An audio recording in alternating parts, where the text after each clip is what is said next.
here this Saturday morning. This is Hunter's Heart Ministries out of Cornerstone Evangelical Church. It's a men's ministry that we get started, and it's an outreach program. And one of the first events we have is going to be a spring youth turkey hunt. And you guys were invited along to be the first group to come and try this. It's going to be interesting. We've never done it before. I don't know how many guys have turkey hunted or anything, so we're just going to have a little quick seminar of exactly what's going on. One of the key things with turkey hunting is camouflage. As you can see, I brought some camouflage here today. Turkeys really have good eyesight. I mean, they can really, it's like if you look through binoculars, 10-power binoculars, that's how good they can see. So movement is very critical. You don't really want to move around. You want to be camouflaged and really be blended into your surroundings. I started turkey hunting, I think I was probably 14 or 15 years old the first time. My sister had gotten me a mouth turkey call, a Quaker Boys single reed turkey call when I was 14 or 15 for my Christmas. And it was an enjoyable time. I had that call in my mouth constantly. I was constantly using it. I drove my family, the neighbors, everybody up the wall because I was practicing. And that spring, my father took me turkey hunting, and he never turkey hunted before because, like Tim and I were talking earlier, back then there wasn't a lot of turkeys in the United States. So he never turkey hunted. So we went, and I was in the woods. I was all pumped up. I was going to be a turkey hunter, and I'm out there just calling up a storm and didn't hear anything. And I probably lasted maybe an hour and a half, and I'm like, this is ridiculous. This isn't like the videos I watched. So I walked back to my dad and told my dad, like, this isn't even any fun. And he's like, well, I don't know. Every time you called on that thing, because he was maybe like 75, 80 yards from me, something was making a noise down over the hill, he told me. And he's like, go check it out. So I walked down there. I started to walk down there. And he's like, go circle around it. That way maybe you'll kick it to me in case it is something. So I'm like, okay. That's not how you turkey hunt. Okay. Flush him. Yeah. So I went and made this big circle around my dad. I was coming up through it. I still remember it like it just happened yesterday. I remember going through the mountain laurels. I was walking through the mountain laurels, and I came into a clearing, and there one just like that stood. He saw me. I saw him. That was a yelp with a little cackle in there. You do a lot of things, like say you can fly down cackles. Usually in the morning what I'll do is after I use that slate call there and get a couple purrs. What happens in the morning when they come out of the tree, they'll do what they call a fly down cackle. It's kind of like, now or the hen's good morning or whatever. They just kind of like, and then they fly down the tree. So I'll try to give you one of those.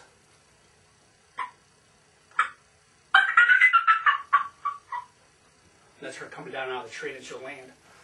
That usually gets the gobbler fired up. Then that's usually a call that you use that in the morning. A lot of times what I'll do is I'll take my hat. When I do that, and it gives it the sound of a hen coming out of the tree. It gives you a realistic effect of it. And then the gobbler will come flying out. And with the decoy out there, you're hoping that he comes flying right to the decoy. It'll be a quick hunt. It doesn't always happen that way, but it does sometimes. There's different noises you can make. You got clucks and purrs and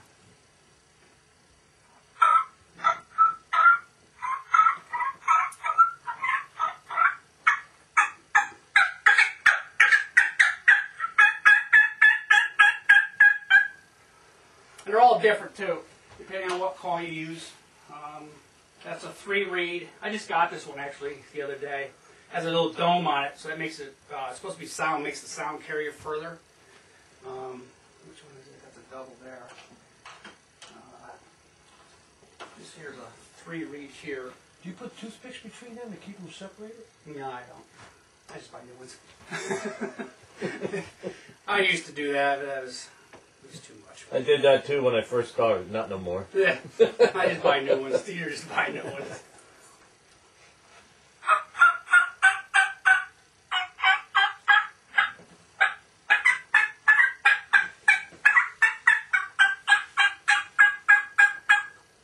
One thing with when you use a mouth call too, you can move your hand around. That gives the effect that the turkey's moving around because the turkey's not just going to stand still.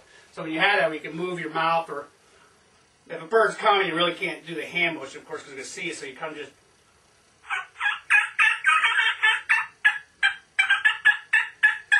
And they can come out of different sides of your mouth. That's going to give the effect that the turkey is moving. So that's a couple of the calls. Like I said, right now we're spring turkey hunting. So those are your basic calls you're going to use. Now in the fall, that's a totally different thing. We'll just get into that real quick, because if you guys want to go in the fall, then you'll have an idea of what's going on. That's a totally different hunt. And there what you're doing is you're going to find the birds, and you try to bust them up in the fall. You find a flock of them, you try to scare them away, and they're all going to fly in different areas. And then you sit down. Turkeys like to be together in the fall. They don't like being alone, because it's usually what you have is a mother hen, a couple mother hens, and a couple of her, what they're called her hens, or jennies and jakes. They're the first year birds. They like to be together. So you're going to try to stay together, so when you bust them up, you got to try to call them back in. And turkeys, when they call, they do a key. That's their way of knowing where each other is, and that's how they come back. So that's the key call.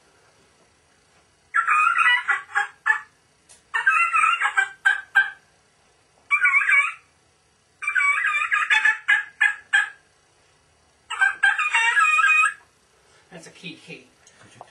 What that is, that brings it back in, and everybody likes to be there. That's like if you guys were outside playing, and when he's got lost, you'd be calling, Jack would be calling, Caleb! Where are you? That's what that is. You're trying to get back together is what that's all about. So that's a key call. Now, the hen yelp in the fall is really hard because you all know your mom's voice, don't you? You would know if somebody yelled your name if it was your mom or not. Well, it's the same thing.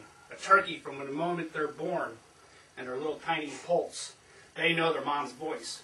So if you try to call them back in with a hen yelp, with the assembly yelp, they're not going to come back in because they know that's not their mom. So it's really a hard thing to do. So that's all the hen yelp is. The assembly yelp is just.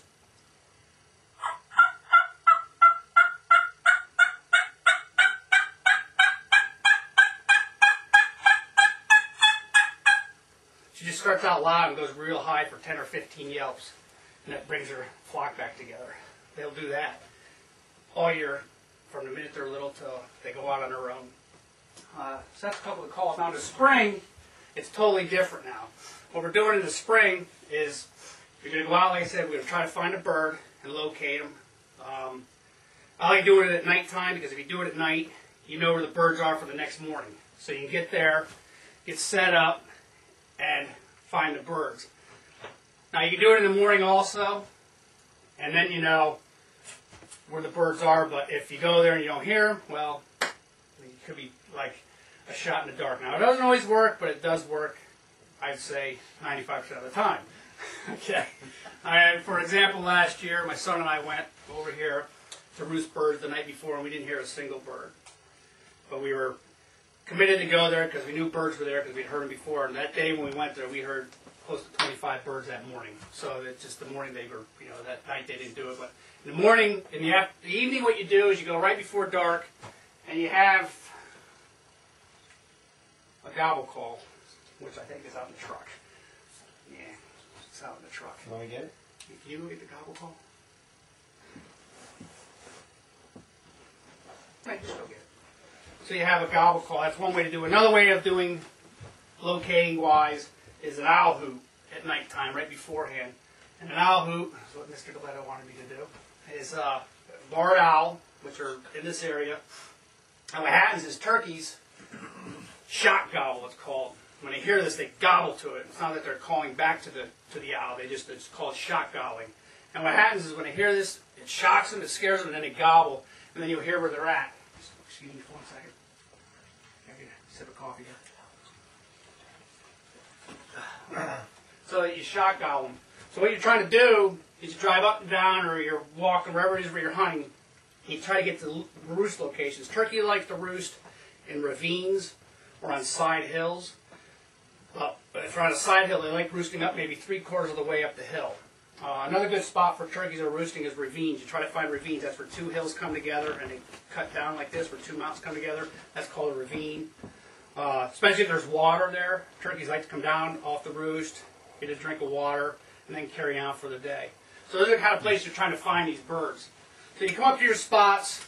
One of the first things that we like to do, my son and I, will go and we'll gobble to them. This shock gobbles them into, that's more of a territorial gobble. Because now they're like, okay, somebody's in here on my land. And so they're going to gobble back to it.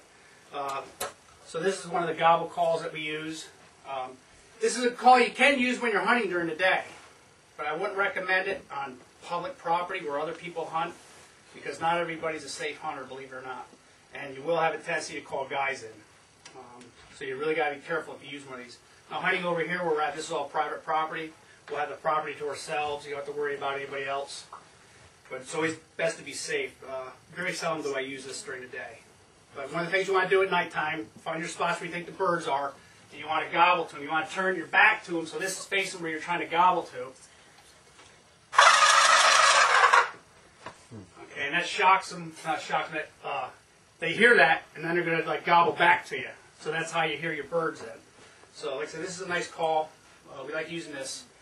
As it gets later in the evening, as we're driving, walking, as you're trying to find the birds, as it gets later, what you want to do, you want to get to the barred owl. The barred owl, like I said, that's more of a shock gobble where they're kind of like scared of it. So your owl hoot is something you go.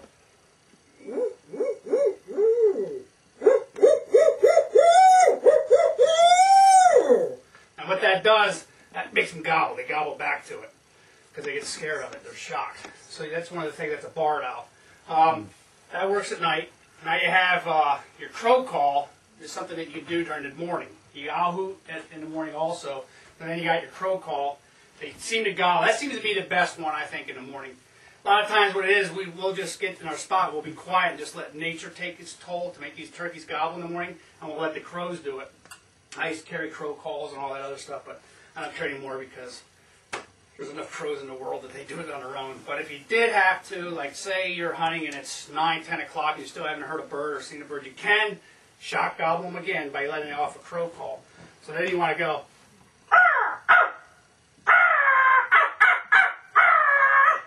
and that really, they'll gobble to that thing because it shocks them into gobbling again. So that's one of the ways. And once you locate them, now you got to get yourself set up and try to shoot these birds. Call them in and shoot them. I'm trying to think here. I said that's the basics of it. Safety-wise, get your gun. Safety-wise is something that's important. I'll tell you, when I was saying about wearing camouflage, now this is very important, guys. When you're turkey hunting, you don't want to wear red, white, or blue. We'll say that for July 4th. Or black. Okay? The reason why is red, white, and blue. The turkey's head in the spring is red, white, and blue. So you don't want to wear that for safety purposes. And black.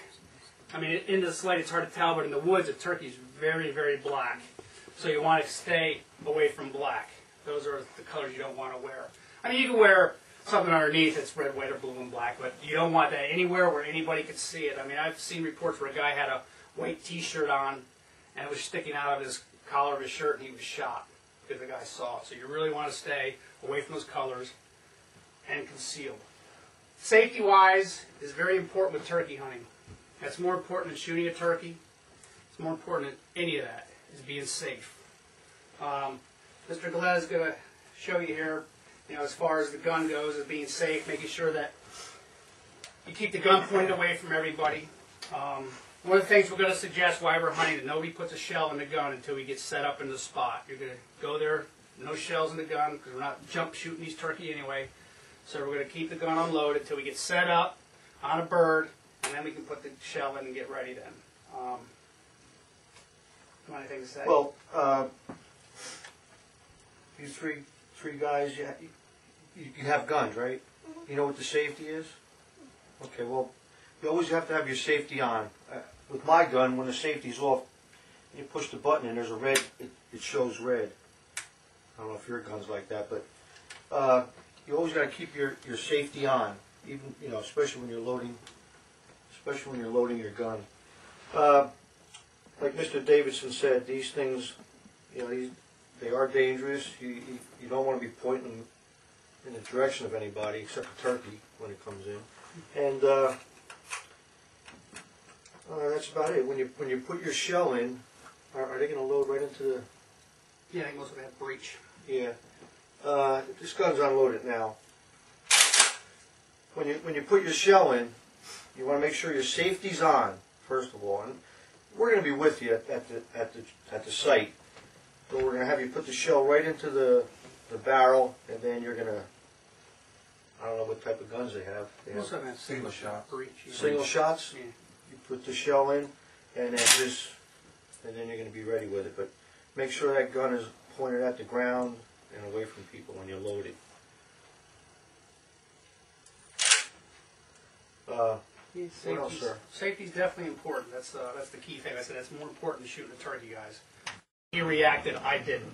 Okay, he took off flying, and I was using a Browning A5 12 gauge, model A5 12 gauge. It's my grandfather's semi-automatic. Well, I threw the lead. Let me tell you, boom, boom, boom. After I finally realized what had happened, never hit him. He flew away, and ever since then, that's been my favorite hunting of all hunting is turkey hunting. It's exciting. It took me quite a few years before I finally got one. I think I was 19 or 20 before I finally shot my first turkey. And ever since then, I love the turkey hunt. And you guys are going to get to see that, hear it, especially just the hearing. When you hear them gobble, it's an exciting thing, and especially if they respond to the calls and they start coming in. Like I said, camouflage is very important. You got to be camouflaged. Before you even get to that point, there's another thing that you got to do, and that's patterning your shotgun. You should really pattern your shotgun. One of the ways to do it is with turkey targets. We're going to take these out later. We're going to shoot your guns, okay? That's an actual size turkey head. And what it is, when you kill a turkey, you got to shoot them in the head. Okay, you guys got to remember that. You're going to be excited if a bird comes in. You got to aim for this area right in here. Okay, you're going to want to hit them right in this area. You want to aim for that area.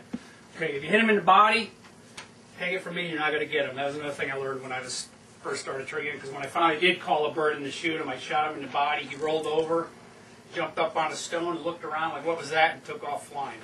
So I learned the hard way, too. You got to hit him in the head. So that's one of the first things we're going to do.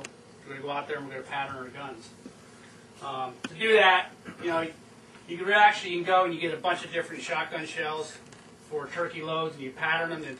And believe it or not, even though they spread a shot out, shotguns do, one of them will shoot better than the rest. You want to try to get as many in the head as you possibly can. Every gun shoots differently. That's part of the process of figuring out. That's the ones you want to use when you figure out which one shoots the best. Location is another thing. Before the season, you'd like to go out, try to find some birds, see where they're at. It's good, especially when you know where they're at. That's a positive. So you're not hunting in lands where there's no turkeys. Back when I first started turkey hunting, you really had to travel far away to find them up in Potter County, Tioga County, Sullivan County, or some of the places we used to go. And those were really the only places that had turkeys. And the Pennsylvania Game Commission had their first turkey season in 1969. The spring of 1969 was the first one. And it was only in those 3 counties that you could hunt.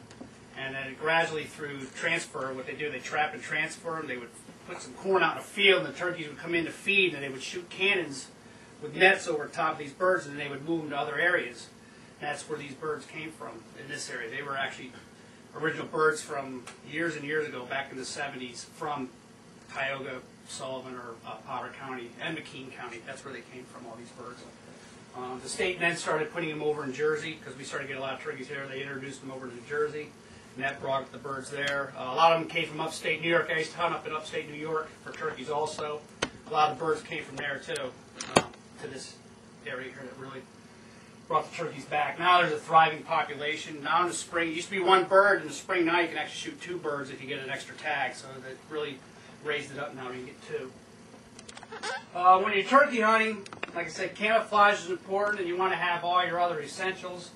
I mean, sometimes you're carrying a lot of stuff with you, but as my son and I were talking about, comfort is the utmost when you're sitting there in the woods for a long time, because you really don't want to move around a lot. So we have a turkey lounger chair here that we like to set in. It's nice and comfortable. It's easy on you. Turkey vest. It's good to carry a turkey vest with you so you can have all your stuff with you. This has a nice fat cushion on it, which I really enjoy. Usually what I do is I have this on, and you'll have everything that you need right in your vest. So it's really quick and simple to use. All your calls will be here. I have chalk for the box call. You got your box call. All these pockets have something in them. There's mouth calls, slate call. Because you never know what's going to happen when you're turkey hunting. You can sit there with a box call, and a turkey won't respond. You move to a different call, and next thing you know, he's going to respond. You're going to get one to come in. So you never really know what's going to happen. One of the things we carry also with us, of course, is binoculars. Especially hunting here in these areas with all the fields, it's good to have a pair of binoculars because you can look around these fields and you can find birds in different areas and you can work your way around them. One of the key things with turkey hunting also is not just hearing the birds, but it's good, like the scouting, to know where they like to go. Turkeys have a tendency to come out of the roost and they like to go a certain way every day where they feed, and they make a big circle around. So if you can get to where they're going, that's part of the process. It makes it a lot easier, because if you're here and they want to go that way, you can call forever and they're just going to answer you and keep right on going. They're not going to come. They're going to want you to go to them. That's at this time of year. What you're trying to do is you're trying to bring a male turkey into you. So he's going to follow the hens. So you're trying to get him to come to you as a hen. And if he's with hens, he's definitely not going to want to leave the hens he's with to come to you. So that's one of the reasons why you got to try to find out where they're at. We use decoys a lot. My son and I do. There was one out there, especially in the fields with these field turkeys. These are really nice to have when you're hunting in the fields because you have them out there. Turkeys see that, gives them a realistic feel. Okay, there are birds over there, so they're going to come on over. They're going to check it out. You know, they feel more comfortable. If they hear something, and like they're in the fields, if they don't see anything, they're going to know something's not happening there, and they're not going to come. So turkey decoys definitely help out a lot. Do you get like put like a monofilament, make them move at all? No, I haven't done it. They have new ones now. We have one in here. It's a bobbleheading. Bobblehead. It actually hooks out of there, and it's moved with the wind, makes the head move, so it actually looks like the turkey's actually moving. So it has more realistic effect to it. Some of the calls, like I said, we use. Everybody has different calls that they like. You know, box calls, mouth calls. The thing with a box call is, they always said when I first started turkey hunting years ago, and I used to watch every video I could possibly find, and they used to say you could tell a good turkey hunter because his leg would be blue or green from where he was always chalking up his box call. It's very important with a box call to have it chalked up because it gets squeaky if you don't. So you always want to keep that chalked up all the time, so you always carry that with you. And believe me, by the end of the day, your leg is blue and green in your gloves. But there's different kinds of box calls out there. This one here is a Haley caller. It has two sides to it. You know, it's got the higher pitched call to it. And it's got the other side a little more raspy. So you never know.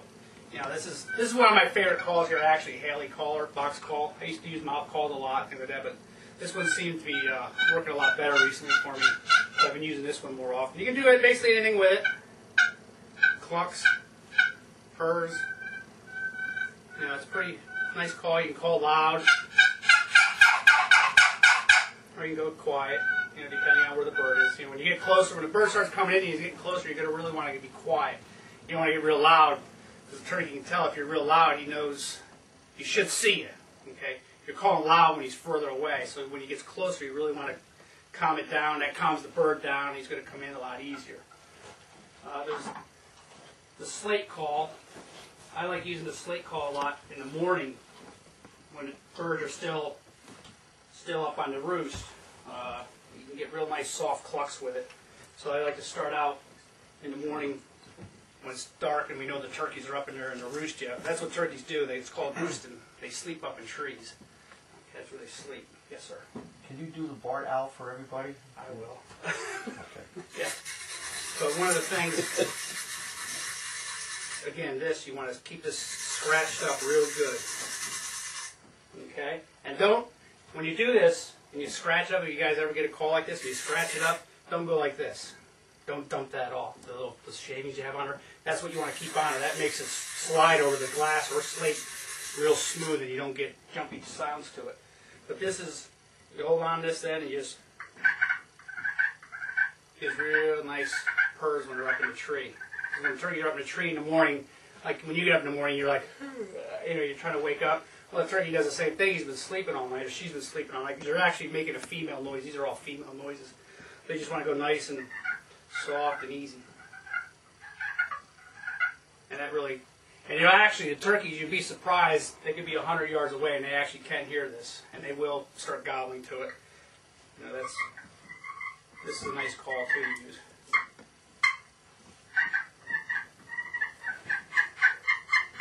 You can yelp with it. depending on where you put it, makes different sounds. You know, out the edge is more higher pitched. Get more in the middle.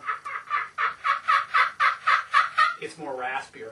So this is a call I like to use in the morning. One of the things with a box call and this kind of a call, does anybody know what the problem could be out of you little guys here? Does anybody have an idea? You got to move. That's one thing.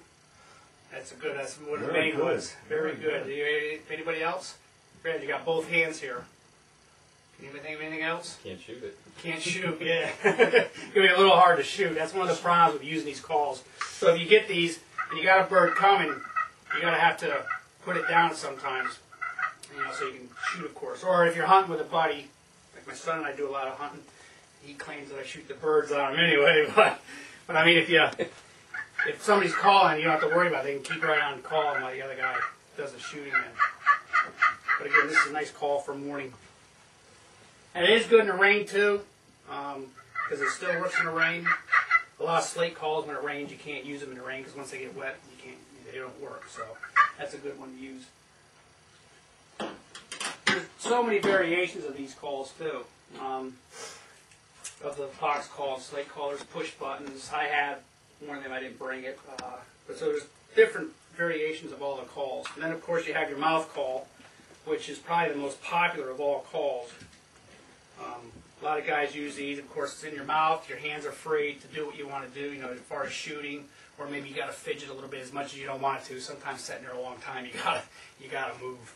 But these are pretty nice little mouth calls. You can pretty much do everything with them. Clucks, purrs, you can cackle. You can do a lot more calls. There's so many different. I don't know what the exact numbers, but most guys cluck, cackle, purr, yelp. But there's so many more calls actually that a turkey makes that through studies they found out that, you know, there's whines, there's just different noises that they make that, you know, you don't really think of or use when you're hunting. So you just stick basically to the basic calls. I'll try to get a couple yelps out here.